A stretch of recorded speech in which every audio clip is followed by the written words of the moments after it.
Just wanted to say thank you to UCAP for having me and for putting this on.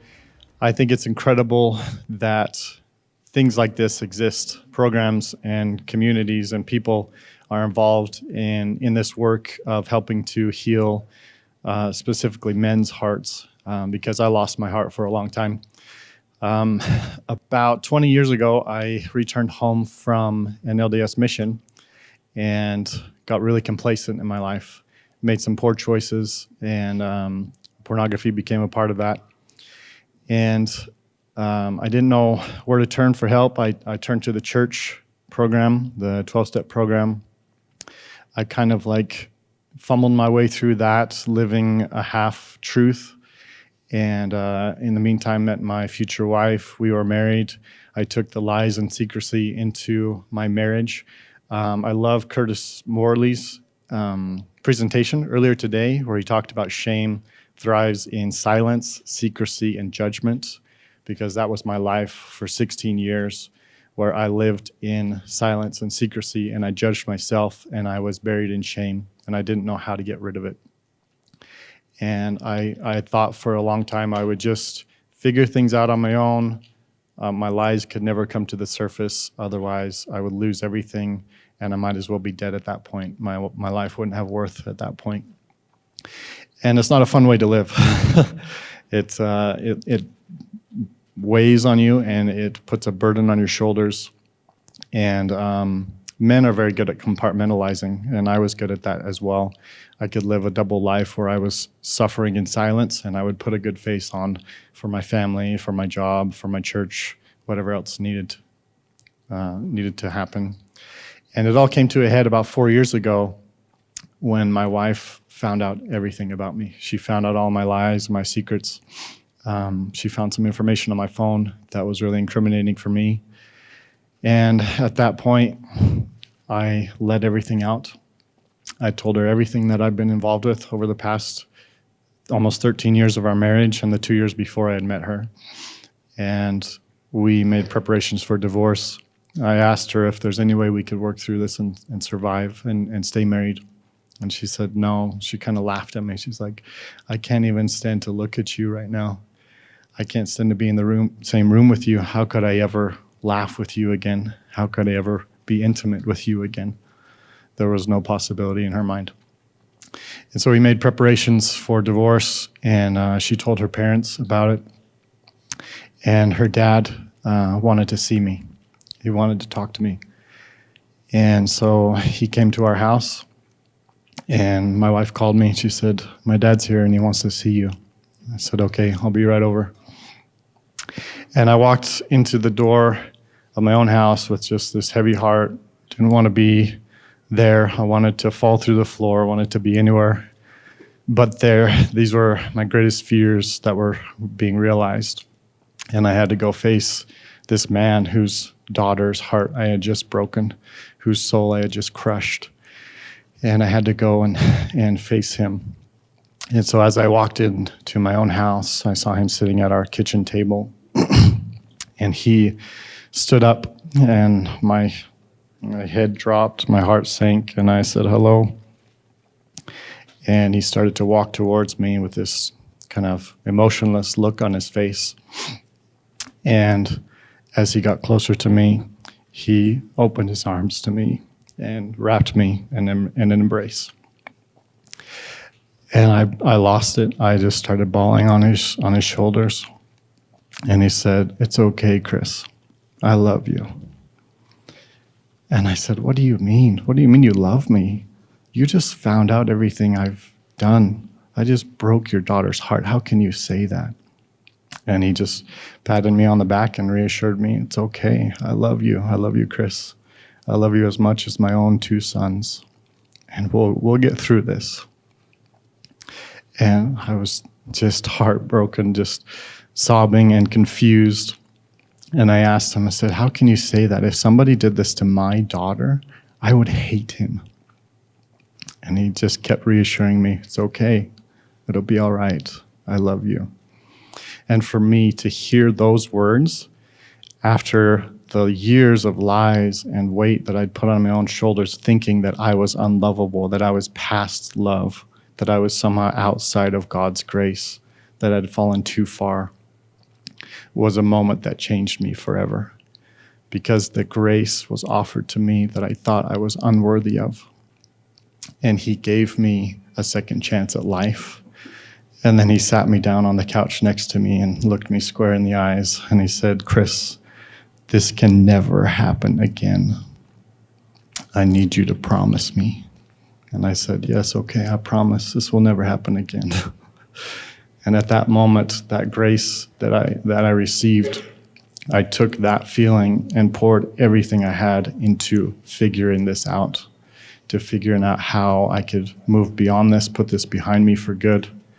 And 4 years later, I've stayed true to that promise. My wife and I are still married. We welcomed our 5th child into the world 3 years ago, and we are happier than we've ever been in our marriage. My wife would have loved to be here right now and tell you about it as well, but she's home with the kids. But I'm here to stand as a witness that hope is real, that grace is real, and that God's love stretches far beyond our imagination. And it was so needless for me to suffer for so long, to put that burden on my shoulders when God was ready to remove it. And in moving forward, I knew that I needed help. And this is where Dan Gray enters the picture. We saw so many miracles in our journey, in my journey of recovery. One of the biggest miracles was Dan Gray. My father-in-law, after he sat me down and talked to me, he said, "You need to call my friend Dan Gray."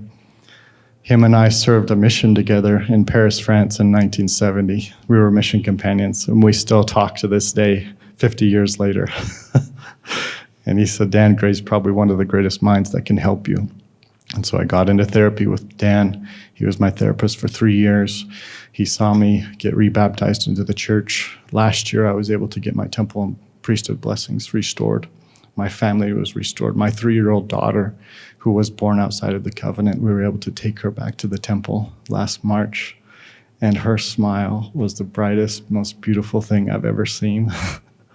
And I'm here to stand as a witness of Christ and his healing power, and that nobody is past that point of God's love. God's grace is real. And Jason's going to tell you more about this, but I just wanted to share that with you. And I appreciate everyone for being here and hearing my story. And I'm available afterwards if there's anyone else who has any questions. Anybody that feels hopeless or knows of anyone who's feeling hopeless, it's unnecessary and wasteful, because hope is real.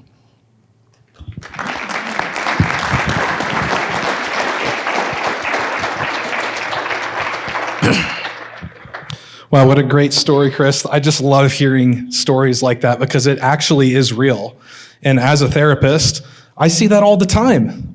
One of the things that makes me different as a therapist and my partners at Accepted is we see that. And we believe that recovered and healed is actually possible. You don't have to stay stuck. You don't have to stay in the shame. You can release all of the burdens and you can work through it. So thank you so much for having the courage and the bravery to be vulnerable today in front of a room of people. That is really a sign of recovered. So one more hand for Chris, please. That's just remarkable.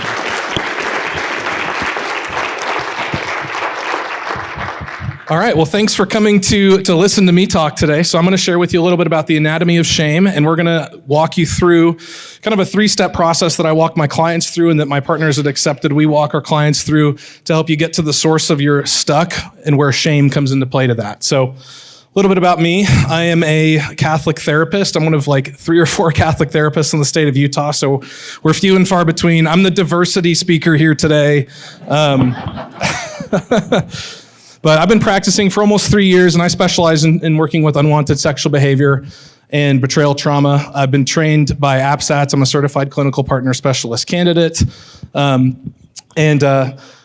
What I have found in my practice is that shame is at the source of like 95% of our psychological wounds. Every single client who's ever walked through my door deals with shame, and it is the number one, like, most corrosive and gross and icky thing that we will deal with in the therapy journey.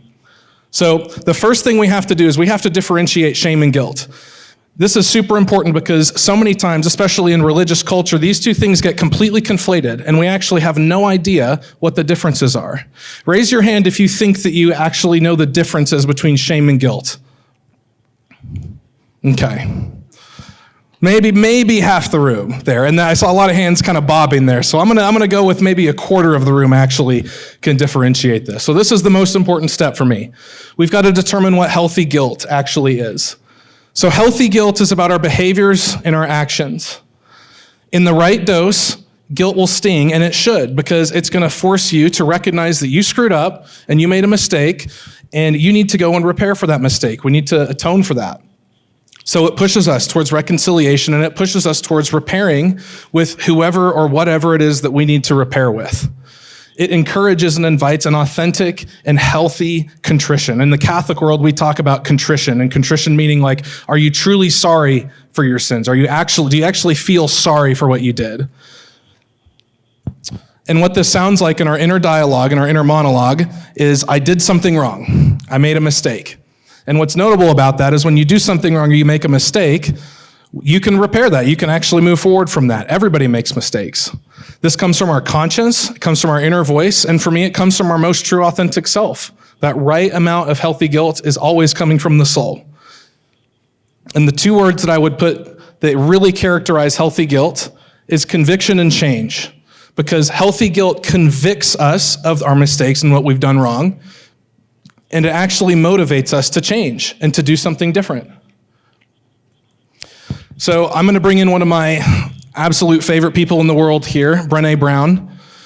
And how she characterizes shame is she says that shame is the intensely painful feeling or experience of believing that we are flawed and therefore unworthy of love and belonging. Raise your hand if you've ever felt that way. Yeah, most of us. Every single hand should be up in the room. So what is shame? Shame, in my opinion, and there are going to be people that have different opinions on this, but I'll take this and die on the hill. I think shame's always toxic. Shame drives unwanted behaviors, it drives addictions, and it keeps us acting out, because when we're experiencing shame, it puts us in a place of pain. And we have to learn how to manage and navigate and heal from that pain and deal with it well. Otherwise, it's just going to send us right back down the line on the acting out cycle, and we're going to end up right where we began. So what shame sounds like in our inner dialogue and our thoughts at the most basic level is that I fundamentally am bad. It's me that is the problem, my character, my identity. I'm the mistake. It corrodes and it destroys our identity. It attacks who you are, and it robs you of your worthiness. It strips you of a worthy identity. No longer are you a good human who made a mistake or screwed up. Now you are the mistake, and you are the screw up. And what shame does, and Curtis talked about this a little bit, but it forces isolation. It pushes us towards aloneness, and it pushes us towards this inward shifting movement where we focus on our badness and our brokenness, and everything seems irredeemable. For me, you can't get rid of shame. You're always going to deal with shame. Shame is a universal human experience, and I think that shame is spiritual, right? That's what we encounter in the fall. So it's not that you are always going to feel shame 24/7, 365, because you won't, but depending on what season of life that you're in and where you're experiencing pain and what happens to you, shame is going to pop up from time to time. And so what I'm going to talk about today later on is how do you navigate that, and what are some tools that you can use to combat shame whenever it pops up for you. So shame also really pops up when we're acting outside of our values. And for hopefully everyone in this room, pornography and unwanted sexual behavior is outside of our values. So the other interesting thing about shame for me is it masquerades as other emotions, especially in religious cultures. How many of you have heard that anger is bad or that you shouldn't be angry? Yeah, same thing with like sadness or with fear. Do not be afraid, that kind of thing. So many people have so much shame around other emotions. So when they're experiencing a righteous and a healthy anger, there actually might be feeling some shame beneath that, because there's shame around anger, because that poor message from religion teaches us that anger is bad, and therefore maybe I'm bad. But at its core, shame comes down and tells us that we're either one of two things or both, that we're either too much or we're not enough. And the two words that, if you take anything from this, I want you to take away identity and isolation, because shame attacks your identity and it will isolate you. So the second thing we've got to do is we've got to identify your shame dialect. And so I'm going to play just a minute or two of this clip from Harry Potter to describe what your shame dialect might look like? Intriguing, isn't it? Would anyone like to venture a guess as to what is inside? That's a boggart, that is. Very good, Mr. Thomas. Now, can anybody tell me what a boggart looks like? No one knows. When'd she get here? Boggarts are shapeshifters. They take the shape of whatever a particular person fears the most. That's what makes them So terrifying, yes. Luckily, a very simple charm exists to repel a boggart. Let's practice it now. Without wands, please. After me. Ridiculous. Ridiculous. Very good. A little louder. Very clear. Listen. Ridiculous. Ridiculous! This class is ridiculous. Very good. Well, so much for the easy part. You see, the incantation alone is not enough. What really finishes a boggart is laughter. You need to force it to assume a shape you find truly amusing. Let me explain. Neville, will you join me, please? Come on, don't be shy. Come on. Come on. Hello? Neville, what frightens you most of all? Professor Snape. Sorry?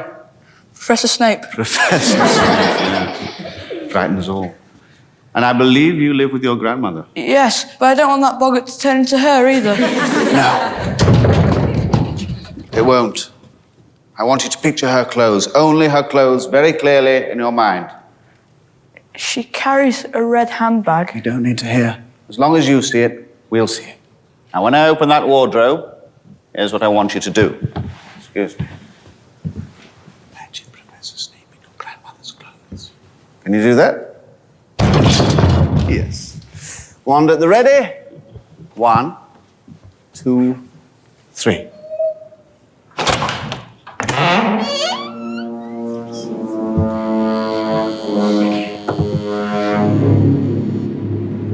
Think, Neville, think. Ridiculous!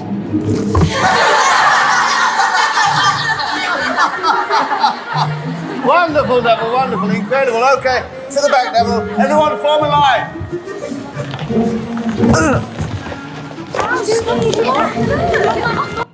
Alrighty, so if you didn't catch it there, the boggart is this creature from Harry Potter that senses the deepest fear of the person who is about to face it, and it shapeshifts into that creature. And the person that's facing it has to, make it funny, but they have to actually look at it and face it and confront it and get to the healthier space in their mind to actually confront it and to transform it into something else. And so for me, shame does the very same thing. Shame will speak to you in a unique way. What your shame dialect says is going to be different from what the person next to you says. And so you have to kind of pay attention and get to know, what does my shame dialect say? So that way you can get to know it. And at the end of the day, you're going to have to face that, and you're going to have to get familiar with it, and you're going to have to stand up in front of it so that you can get to know it and you can overcome it and transform it. So here are some shame messages that acting out partners typically see. And I put a lot on here for a reason, because there's a lot of different potential shame messages that are going on in the hearts and minds of acting out partners. Raise your hand if you've experienced or felt or heard any of these in your shame dialect. Yep, a ton of us. But acting out partners aren't the only ones who have a shame dialect and have these messages. Betrayed partners are too.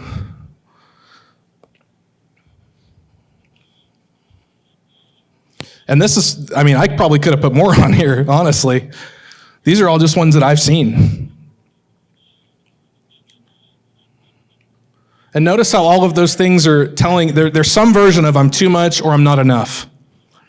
And so the third step that we're going to walk you through is how to unmask your shame. What are we going to do with this? And so we have a practical model at Accepted that will help you to map out where your shame is showing up in your recovery, and how can we start to break it down so that you can start operating out of a true self, a God-led space, rather than letting your shame drive your recovery. Because I actually think that your shame is driving more of your recovery than you might think.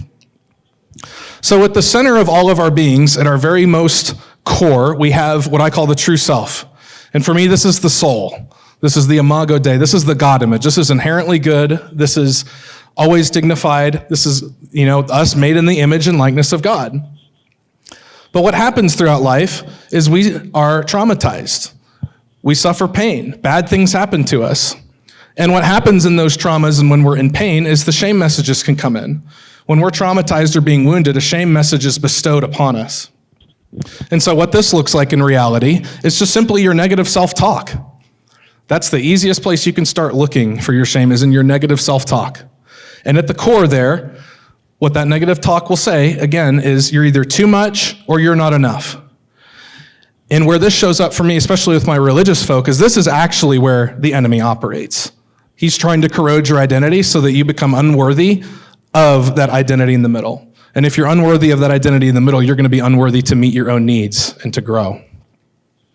And so what happens then is when you live your life out of those shame messages, and that's what's running in your mind and your heart all the time, you're going to start to develop a whole ton of behaviors and actions that are people-pleasing. You're going to start posing and pretending. You're going to start overcompensating, overperforming, working too hard. And all of these behaviors and actions basically are attempts to disprove that negative self-talk. If your negative self-talk tells you that I'm not enough, you're going to start doing everything in your power to prove that you are enough. And when you live out of those behaviors and you make those choices for long enough, you're going to start to build a box around yourself. And the crazy thing about this is you don't even know that this is there. This just happens, and this becomes almost normal in our day-to-day functioning.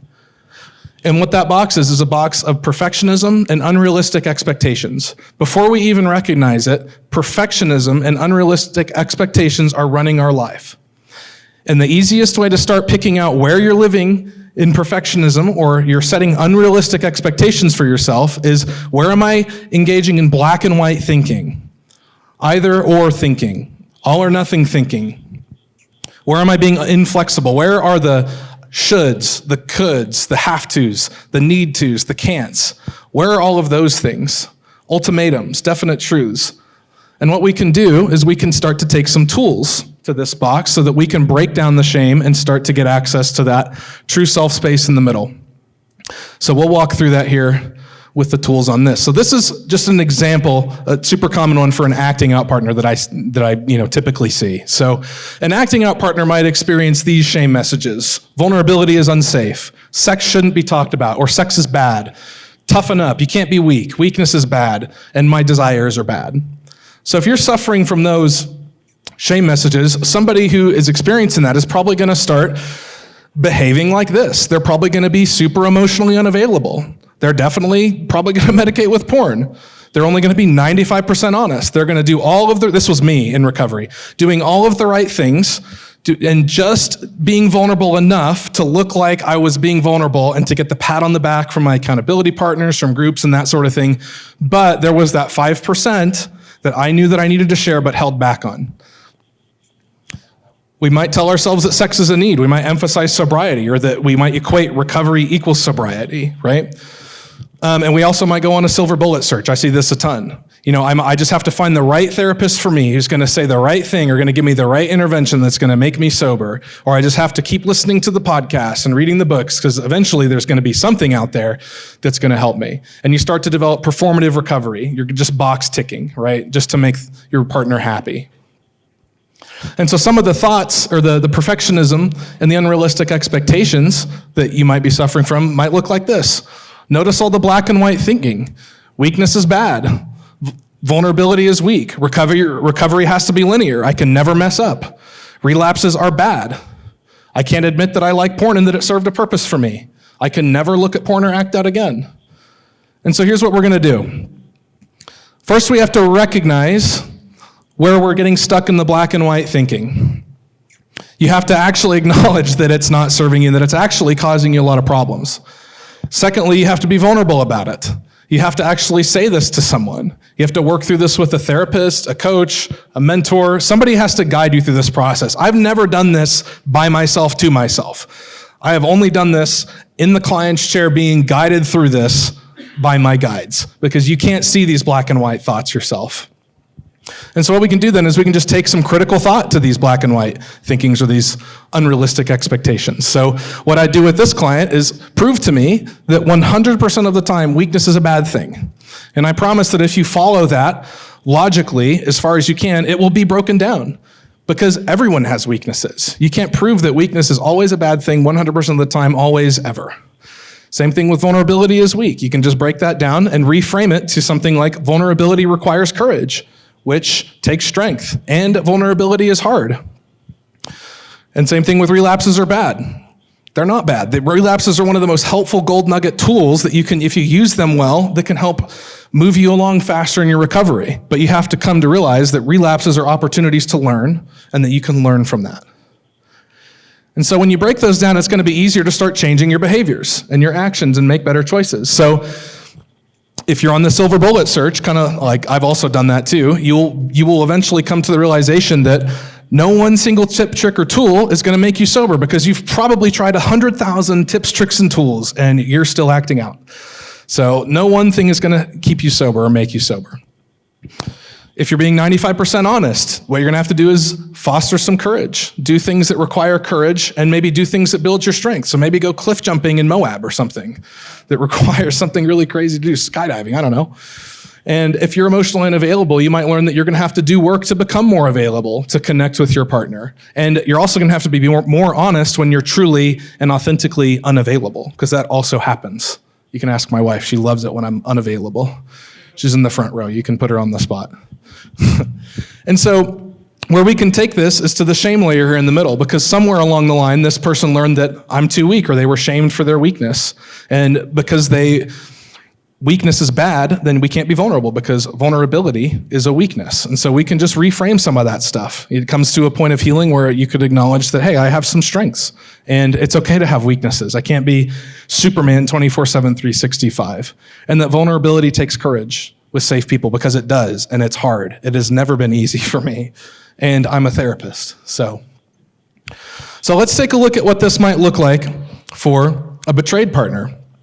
So some common shame messages that I see going on here a lot are too dumb, I'm too unaware, what did I miss? I wasn't paying attention enough. Maybe I'm not sexy enough, I'm not skinny enough, I don't look like what he's watching, and I'm not spiritual enough. And so what I see a lot of betrayed partners doing, and my colleagues see, is they become a CIA agent, and they try to find everything. They go on a hunt. They're determined to find every single piece of acting out or interaction ever. They might come up with something to try and fix the addiction. They'll do their own version of the silver bullet search. They'll start reading every single book and listen to every podcast ever, just hoping for that one thing that's going to bring them peace, or the one thing that's going to make their partner sober. They might start putting out more, frankly, wearing more lingerie because they believe they're not sexy enough. So we've got to disprove that. So now we're going to just start putting out more. A lot of betrayed partners also try to manage their partner's recovery. They think that they can control everything. And what we end up with are maybe some beliefs like this. They might believe that knowing everything equals I will have peace and heal. I can maybe figure out how to control this. And if I look like what he's looking at, he'll stop acting out. If I change this or that, he'll just be okay. I can't heal. This is a big one that I see a lot that really holds a lot of betrayed partners back, is that I can't heal until he heals, until he gets sober. What a disempowering expectation to operate with, because you can heal beyond that. And he needs to do recovery my way. Those kind of go hand in hand together. So what does breaking this down look like? So we can maybe take some critical thought to knowing everything equals peace and healing. Well, that doesn't, because number one, that's predicting the future, that if you know that if you think you're going to know everything and that's going to result in your peace and healing, well, you can't predict the future. You don't know that for sure. And you can maybe reframe it to something like knowing everything might not help. And it actually might not be necessary for recovery and healing. I've seen tons of cases where knowing everything, every nitty-gritty detail, actually ends up being way more detrimental to the betrayed partner than it actually is helping. You can't figure out how to control this. Sorry. You cannot control another person. You can't read their mind, and other people are responsible for their choices. But when shame is telling you that something was wrong with you, then of course, you're going to think that you can claw back.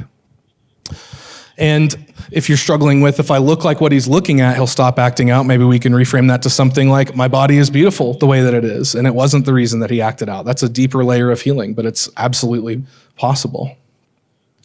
So when we reframe those unrealistic expectations and perfectionistic tendencies, we can start to take a look at the behaviors again. So rather than managing his recovery, you might stop trying to manage it, that you know that you can't make him recover. You have to manage your own recovery. One of the most empowering moments in recovery that I see every time is when a betrayed partner actually realizes that she can manage her own recovery, that she can recover regardless of what her partner does. Instead of spending 24/7, 365 reading every book and podcast ever, maybe you can recognize that arming yourself with information is a good thing, but it doesn't guarantee that he'll change and do the same things, right? And rather than wearing lingerie just for the heck of it to try and prove that you are sexy to yourself, you can wear it when you feel safe and empowered in the relationship. And also recognizing that you're not going to find everything. So stop looking, because it might not help you. So then we can take a look at kind of the shame beliefs and go in and do the trauma work and heal that and come to a place where you believe that the world's standards are not my own. My standards are my standards, and I'm going to let my values guide and dictate what I think and believe about myself. And perhaps you were wrongly shamed about your intelligence or your smarts or whatever it is, and we can go in and do the corrective work around that.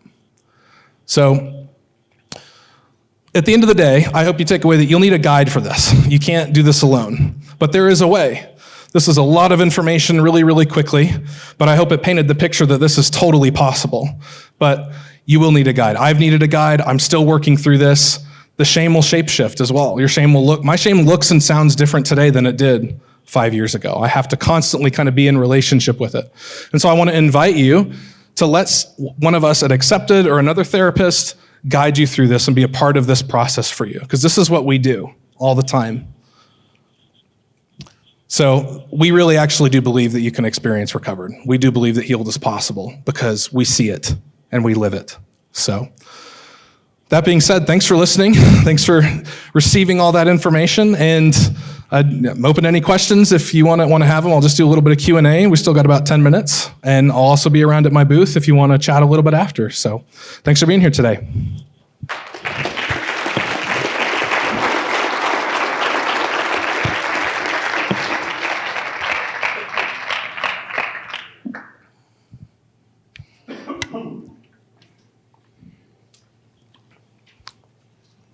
You can just pop a hand if you have a question. I'll just come around to you. I got a question.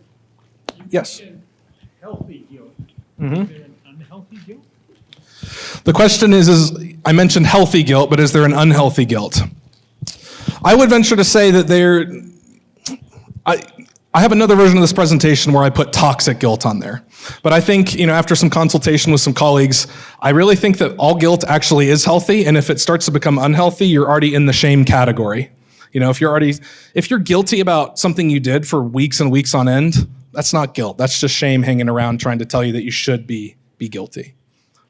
So it certainly can. Yeah, healthy guilt certainly can turn into shame if it's left unchecked. Again, the importance of vulnerability and safe and good accountability will keep you in the lane of, I don't need to be feeling bad about this. I should feel guilty in a way that is appropriate for the amount of harm that was caused. If I forgot to pay my credit card bill on time, I should maybe feel guilty for 5 or 10 minutes, but if I'm feeling guilty for a month about paying my credit card bill late, that's probably shame and probably some unhealthy guilt. Yeah, what's up? The whole process that you're going through with reframing the questions and everything or the thoughts people are having seems to be tailored. I'm assuming for a lot of people, they're unaware of these thoughts that they're having, right? If there's someone per se that is super self-aware, that knows they're having all these thoughts and is aware of how dangerous they are, and as you've reframed them, what is the process for helping them if they're still struggling through that? Does that make sense? Yeah, so the question is if somebody is able to recognize that they're still struggling with the black and white thoughts, they have a good picture of it, but the behaviors are still acting out. and not in alignment with their values, that's where we really have to start fostering self-compassion, because some people are OCD and they struggle with those tendencies. And so no matter how far we break it down, it just doesn't work. Like, I have a client who has diagnosed OCD, and we have broken down every possible belief, and he still just keeps acting out and acting out and acting out. And so what the focus of his work really is just fostering self-compassion and recognizing that he doesn't have to be as hard on himself every time, right? So it's also understanding and then reframing what self-compassion is. A lot of people will start to frame self-compassion as like self-care, and they'll think that it needs to be like pouring a glass of champagne and sitting in a bubble bath every night. That's not what that is. Self-compassion is simply meeting a need that you have, right? Take away my bubble bath, I won't take away your bubble baths, sir. If that's your thing, go for it. I'm all for it, but what else you got? Another question on self-compassion. For some, it seems that self-compassion, and I find at times, self-compassion reaches a point of indulgence or enabling. Where's a good way to keep that balance so it's compassionate without being enabling or Totally. indulging? Yeah, no, that's such a good question. So the question for those who didn't hear it was, where's the line between self-compassion being a good thing and becoming too self-indulgent? And so what I would invite you to ask is like, when is my need getting met? So for me, compassion is about meeting a need. So for example, if you come up on a homeless person on your drive home and he's asking for money out the side of your car, are you going to invite the homeless person into your car and then take him home and then house him for an indefinite amount of time? Probably not. That's a big act of compassion, but that's probably more than what you need to do. But if you had an extra water bottle or a snack in the car, that might be totally self-compassionate and appropriate to do or to give to that homeless person. Another example was recently my wife and I, we went to Costco and we like got all the stuff and we spent like $300, and it was like 7 p.m. on a Saturday, and it was the classic situation of we'd gone to the grocery store and bought all this food, but then we were too tired to cook and we didn't want to cook anything. And we started getting into an argument in the car, and we were all really hangry and feisty. And we just came to the point and I was like, okay, honey, like, let's just get food, okay? Let's not shame ourselves for getting food, but with the money script there of like, we can't spend money, we just went to the store, and that means that something's wrong with me because I'm gonna go spend money at Cafe Rio now. But let's just simply meet the need for right now. What's the need? It's to just go feed ourselves. Just make sure that we are getting some food in our bellies so we stop jumping and chomping at each other's throats. So that for me in that moment was an act of compassion. And notice how it has nothing to do with like anything really indulgent or anything like too self-care, champagne and bubble baths kind of energy. Stop taking the bubble bath. You do you. Yeah. How can couples who are going through this navigate being honest with their children, but not therapizing their own children as they're going through therapy? The kids notice things, and sometimes our behaviors can be picked up by kids. Totally. Children. So how can couples navigate that? Totally. That's a great question. The question was, how can couples navigate being honest and open with their kids without therapizing them or more or less telling them, something that they might not need to know? And I think the simplest answer to that is just what's age appropriate for your kids, but also still honest, right? That's a really tough line to find sometimes, but honesty, I think, is always the best policy, because what hurts you now can maybe be repaired in the future. And statistics show that as a parent, you really only have to get it right about 50% of the time with your kids. Like, it's quite the success rate, right? 50%. And then the other 50% of the time when you screw it up, all you have to do is just acknowledge that it happened. You don't necessarily even have to apologize. You just have to be able to look your kid in the eye and say, hey, yeah, that happened. So again, as honest as is age appropriate. What else you got? Great questions. Yeah, what's up? How do you tune out shamers? I mean, I think about like my mom, my dad struggled, and he's been very open and honest, but my mom will never let it go, and she will constantly bring it up. And so as much as my dad can move forward, my mom will immediately make a comment, just like bring back, like purposely trying to bring back the shamer. Totally, yeah. How can you tune out the shamers? Well, number one, can you control other people's behaviors? No, you cannot control what other people do or don't do. So the answer is boundaries. But boundaries are not about other people. That's the most common misconception with boundaries, is they think that boundaries are supposed to change other people's behavior. Not true. If they're worked well, they will, hopefully in the long run, but boundaries are all about you and how you respond to someone else's poor behavior.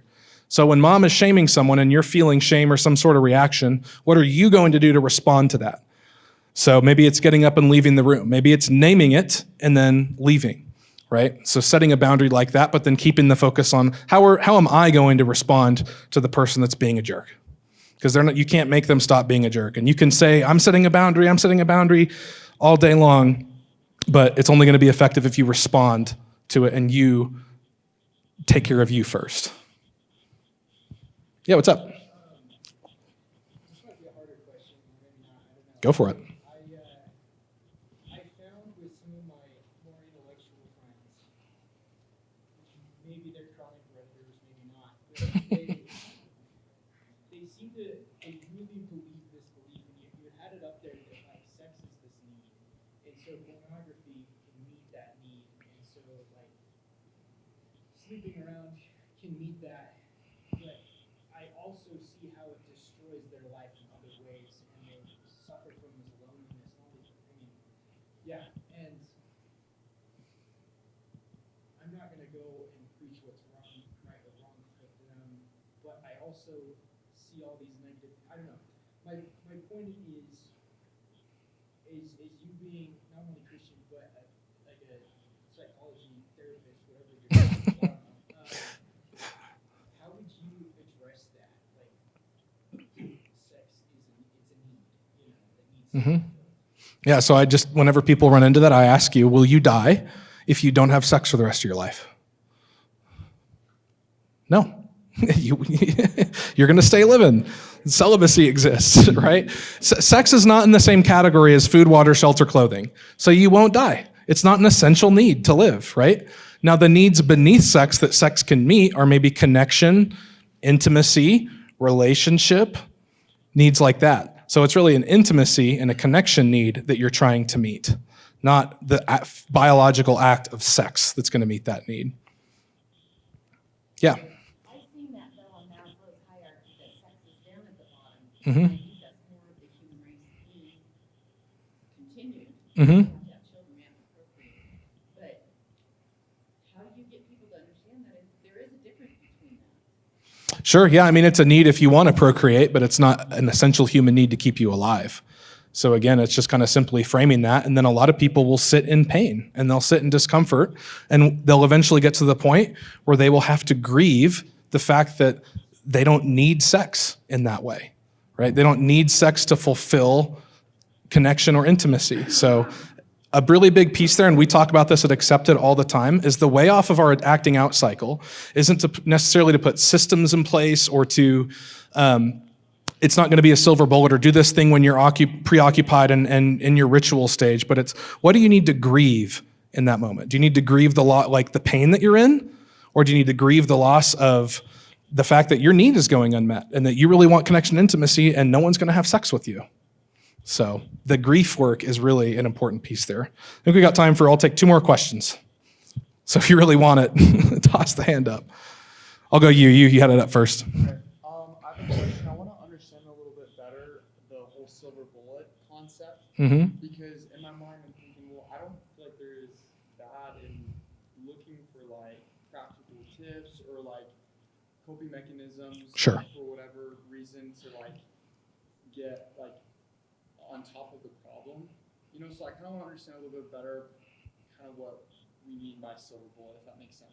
Totally. The question is kind of like, there's goodness in searching for tools and resources and that kind of thing, but I don't really understand what's bad about that. So what's bad about that is when you don't find anything that actually helps and you just keep acting out and you just kind of keep living in this belief that the silver bullet is out there. And what you're kind of doing when you're on that silver bullet search is you're actually avoiding the work that needs to be done. Because if there's just that one tool or the one thing that will fix you, it takes away all the work that you're going to have to do to learn how to meet your own needs, to claim safety for yourself, and to empower yourself, and to do the trauma work. So, because I've got a client right now who's just is really uncomfortable in pain. And so he's been on this silver bullet search in recovery, not getting anywhere, acting out multiple times a day for like 3 years. And I'm like, dude, you're not going to find anything. You've tried everything. What you need to do is get comfortable being uncomfortable and grieve whatever you need to grieve, and grieve the loss that there's not going to be a tool for you that's going to solve it. I'll do one more from right here. My comment was back to this one, that when our child was younger, a boy, the culture was don't say anything about it. Right. Because you're going to put ideas in their mind. And that was the reason why he got into it. Mm-hmm. He said, and later on he said, Dad, if you would have just told me about this, I would have not done it. It's like he could have taken it. So Sure. the message is, yes, age appropriate, talk about it. Mm-hmm. The culture of not sharing is over. Yes, well said. You've got to talk about it. Yep. Yeah, I love that. I love that. Yeah, you have to talk about it. All of the experts nowadays are saying honesty at an age-appropriate level.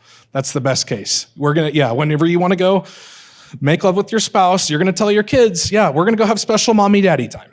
Okay, that's just going to be a thing. So again, honesty at an age-appropriate level is always key, because if we don't talk about it, the message there is there's something bad or something wrong about this, so I need to not talk about it or not open up. So really well said. So, okay, I'll do one more for funsies. Okay, I'll go. There's one in the back here that went up just a touch before you. What you got?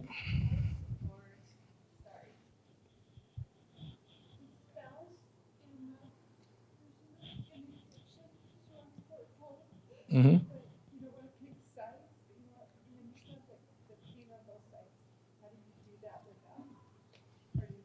Totally. The question is, how do you support both acting out partners and betrayed partners, especially when you see the pain on both sides?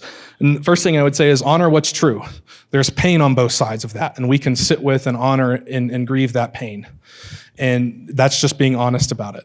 And then the second best thing that you can do is just encourage them to do their own work, right? Just encourage them to go and meet their own needs. One of the things that I think game changes recovery for a lot of people is recognizing that they are responsible for their needs.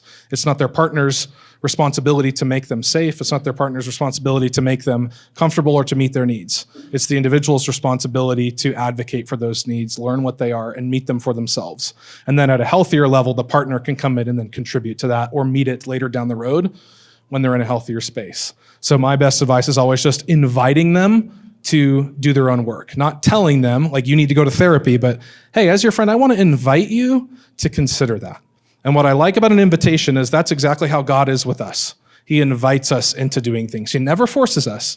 He always respects our free will, but he always lays invitations, and you have the option to make a choice. So just laying those invitations there is going to leave the power in the hand of the individual. And so when they choose to do whatever it is, let's say they choose to do their own work, they're going to do more in that work because they're doing it from an empowered place.